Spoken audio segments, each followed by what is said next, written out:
Opening scene. In Odi, the film begins with a husband, Martin the hero, and his wife, Leena the heroine, sleeping in their home. Martin wakes up quietly, careful not to disturb Leena. He takes the alarm clock, sets it, and goes back to sleep. A little while later, the alarm rings, waking Leena, who turns it off and heads to the kitchen. While retrieving a vessel to boil milk, a piece of paper falls out. Curious, Leena picks it up and reads it. It says to check the handbag.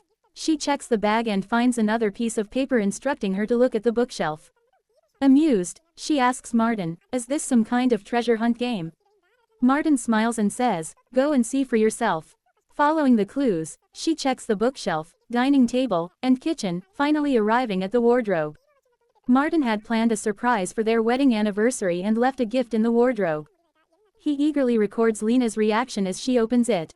But when she opens the wardrobe, Martin is shocked to find the gift isn't there. Instead, there's a different gift. Leena retrieves the gift Martin had originally kept, which she had already found earlier in the morning. Laughing, she teases him, "You planned to surprise me, but I turned the tables and surprised you instead. Next time, make sure to keep your plans a secret. Surprises are not your forte." Scene 2. Martin heads to work. Before leaving, Leena asks him to return early. Martin works as a manager at a tea estate owned by his friend, Paul.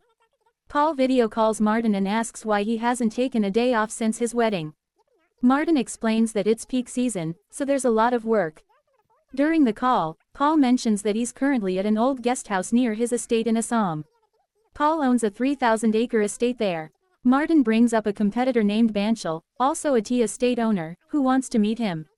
Although Martin isn't keen on meeting Banshal, Paul encourages him, saying, "At least hear what he has to say."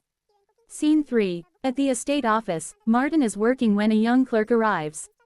The clerk jokes about Martin's failed surprise, and Martin teases him back, asking if he has any special surprises planned for his girlfriend. The clerk shares that for his girlfriend's birthday, he installed an app called Hidden Face on her phone without her knowledge. Using the app, he accessed her phone's camera remotely, captured her candid expressions, and edited them into a surprise video for her. Martin is intrigued by the app and later searches for it online. Scene 4. That night, while Leena is asleep, Martin secretly installs the Hidden Face app on her phone, creates an account, and hides the app. The next morning, while at work, Martin logs into the app's website on his laptop. Using the app, he can now view whatever Leena's phone camera captures. He watches her cooking, reading, and watching TV, all while her phone remains nearby. Martin doesn't use the app to spy but to enjoy Leena's natural expressions and activities, planning to create a surprise for her. Meanwhile, Martin receives a call from Banshal inviting him over that evening. Though reluctant, Martin agrees out of courtesy. Scene 5. In the evening, Martin meets Banshal. Banshal owns a 400-acre estate and tries to persuade Martin to leave Paul's estate and join his business. Martin declines, explaining his loyalty to Paul due to a shared history. Martin recounts how his father and Paul's father, Thomas, were childhood friends. Years ago, when Martin's mother died in a car accident, and his father became paralyzed, Thomas took care of them, eventually raising Martin as his own. Paul and Martin grew up together as close as brothers. Later, Thomas even arranged Martin's marriage to Leena.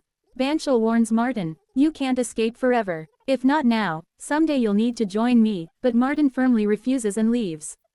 Scene 6. That night, Martin edits the secret videos he recorded of Leena, feeling immense joy while preparing the surprise. The next day at work, he again logs into the Hidden Face website to view live footage from Leena's phone. While watching, he notices Leena sitting at home, talking to someone on the phone. However, the person on the other end of the call isn't visible. The suspense grows as it's unclear who Leena is speaking with. The plot thickens, leading to a mix of romantic surprises, emotional bonds, and mysterious undercurrents in the story.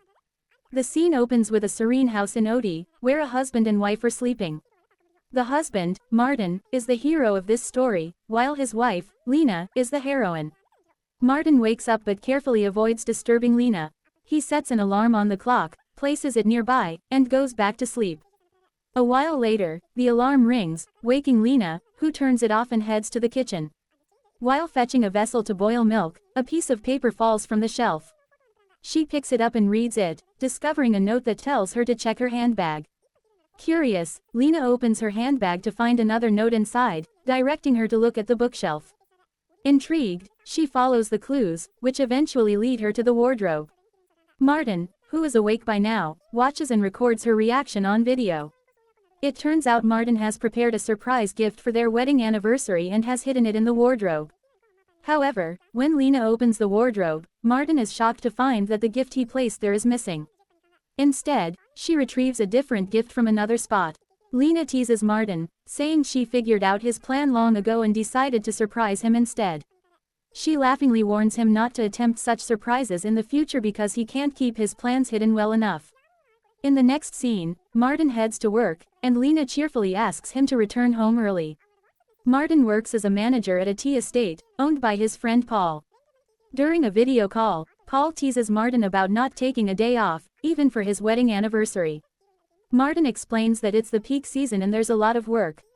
Paul, currently at an old guest house near his other estate in Assam, mentions that a competitor named Banshal has expressed interest in meeting Martin. Although Martin has no interest in meeting Banshal, Paul advises him to hear what he has to say. Later, at the estate office, Martin chats with a young clerk. The clerk mentions he planned a unique birthday surprise for his girlfriend by using an app called Hidden Face to secretly capture her reactions. Martin becomes intrigued and researches the app, discovering that it allows users to remotely access phone cameras without the owner's knowledge. Inspired, Martin installs the app on Leena's phone at night to secretly record her reactions for his surprise plans.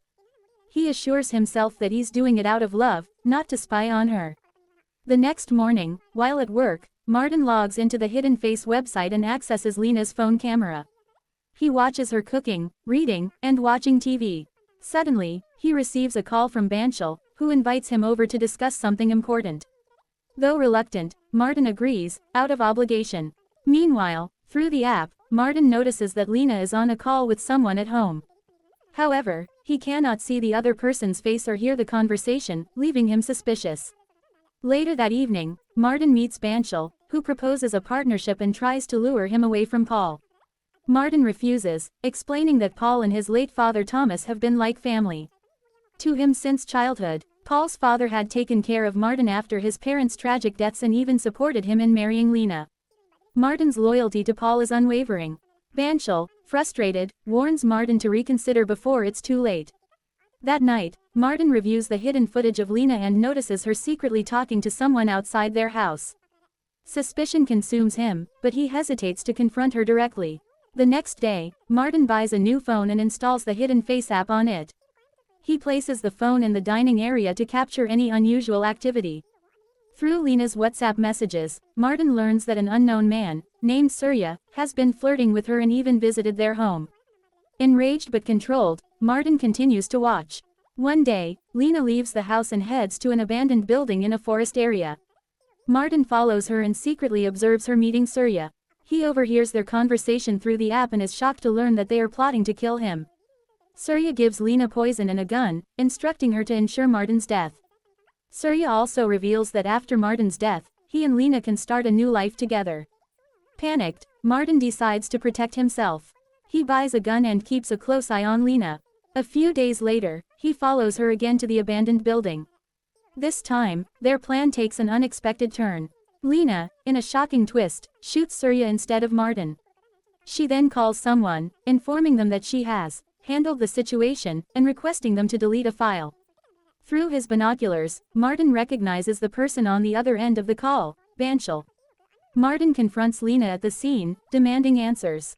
Leena, overwhelmed and tearful, refuses to reveal the full truth. She only admits that the file she asked Banshal to delete was critical, as Surya had obtained a copy of it, putting their lives at risk.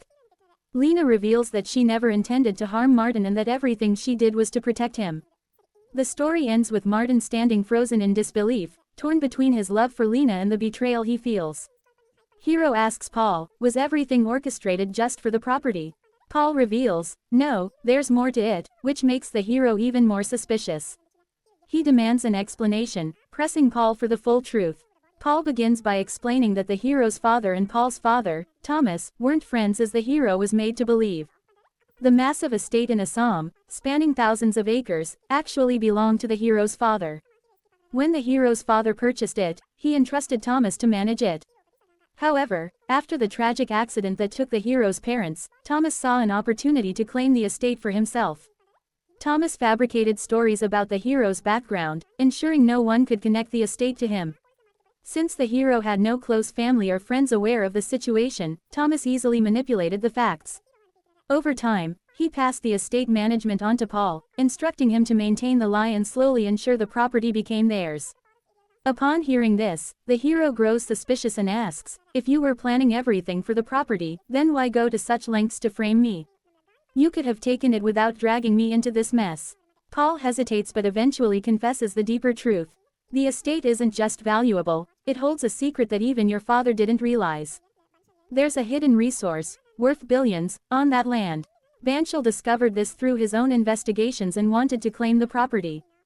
But since the legal ownership still traces back to you, we had to keep you unaware of its value. When you started investigating and gaining control over the estate, Banshal grew desperate. He blackmailed me into working with him, threatening to expose the truth if I didn't comply. The hero, piecing together the events, realizes that Paul and Banshal orchestrated everything, including the blackmail, fake videos, and even Surya's involvement, to ensure he couldn't fight back. Furious, the hero accuses Paul of betrayal. "You could have told me the truth, and we could have fought Banshal together. Instead, you chose greed and lies."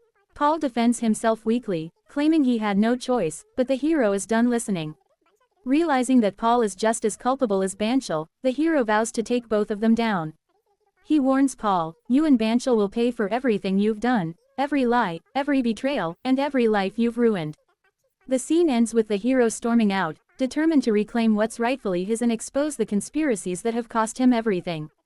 The audience is left wondering how the hero will outsmart Banshal and Paul in the final showdown. The hero asks, "Should I kill you?" Paul replies that there's a reason for everything. The hero demands to know the reason. At that moment, Thomas arrives and hits the hero with a walking stick. Seeing Thomas, the hero exclaims, "I trusted you as my uncle, and you did this for money." Thomas reveals a flashback. Thomas's family has been estate caretakers for generations, but his father gambled away everything, leaving the family in poverty. Due to his knowledge of estate management and being a Christian, Thomas was entrusted with the care of the Assam estate by the hero's father. After the hero's father met with an accident, Thomas took advantage of the situation, killed him, and took control of the property, ensuring the hero remained unaware of the truth. Now, Thomas plans to frame the hero for all his crimes. Realizing the truth, the hero escapes, leaving both Thomas and Paul behind. In the next scene, the hero visits his friend's house, seeking help.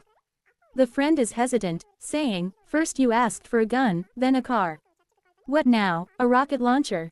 The hero explains he needs to go to his father's ancestral home in Mettupalayam. Despite police searches, the friend agrees to help and accompanies him. They reach the old house, the last place where the hero's father had stayed. Searching the house, the hero finds a letter addressed to a church priest in Assam. The letter reveals that the properties belong to the hero and his family and that, in their absence, they would be entrusted to the church. The hero contacts the church priest, who confirms that Thomas used to visit regularly to inquire about the hero's whereabouts but never informed them about the hero's wedding. The priest regrets not attending the wedding, thinking Thomas was trustworthy. The hero realizes Thomas and Paul have been scheming for 25 years to take the estate. The hero's friend reveals he accidentally shared their location with the police. As the hero and his friend try to leave, the police arrive and arrest the hero despite his protests. In the following scene, the newspapers report the hero's arrest for Surya's murder, tampering with evidence, and disposing of the body. He is sentenced to life imprisonment. Months pass. In prison, the hero lives in isolation, labeled as an aggressive prisoner. The heroine visits him, saying, "I've been trying to find a lawyer to get you bail." The hero replies, "You have no idea what happened. Just find a good lawyer." At that moment, a police officer addresses her as Leena Thomas, shocking the hero. It is revealed that the heroine, whose real name is Leena Thomas, is Paul's sister. She had entered the hero's life as part of the 25-year scheme to acquire his properties. She married him and kept her real identity hidden. Removing her wedding ring, she smugly tells the hero, "You were just a pawn in our game. The estate is ours now. And since your father's will states that the estate is to be shared with your family, it will come to us regardless of your situation. You're left with nothing." The heroine then leaves, leaving the hero devastated. Years pass, and the hero meets a notorious gangster, Indrajit, in prison. Indrajit asks if the hero was falsely framed for murder. The hero explains everything, including the Assam estate. The gangster agrees to help in exchange for 1,000 acres of the estate. Together, they identify spies within the prison and eliminate threats. Within 10 days, both the hero and the gangster are released on bail. Upon release, the gangster's men begin surveilling Thomas's family. Thomas is in Mysore receiving medical treatment. Paul shuttles between Assam and Mysore, and the heroine frequently travels on her bike. While in Mysore, the gangster's men observe the heroine receive a package containing the ring and a phone the hero had given her earlier. The heroine answers a call on the new phone. The hero's voice is on the line, saying, "Happy 7th wedding anniversary. Did you like the surprise?" The heroine is shocked and panicked as the hero ominously says, "Get ready, darling. I'm coming for you." The movie ends.